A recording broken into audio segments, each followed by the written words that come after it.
Hello everyone, how are you doing? This is MD Tech here with another quick tutorial.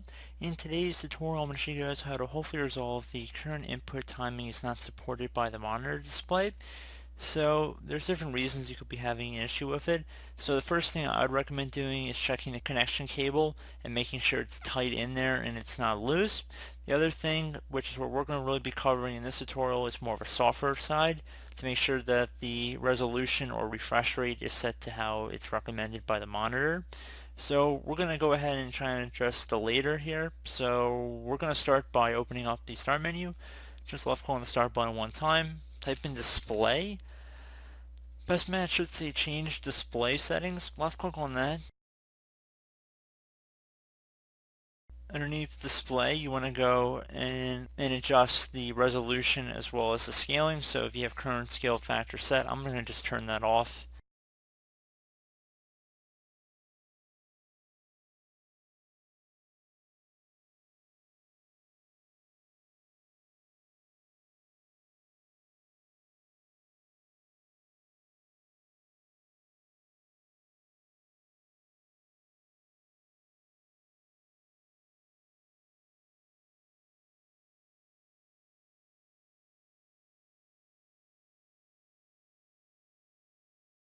And I'm going to go back into display here. So again, changing display settings. Okay, so underneath scale and layout, you want to make sure whatever the recommended size of the text apps and other items is set to what the recommended level is, as well as the resolution recommendation. And once you're done, I would suggest closing out of here, restart your computer, and hopefully that will have resolved your issue.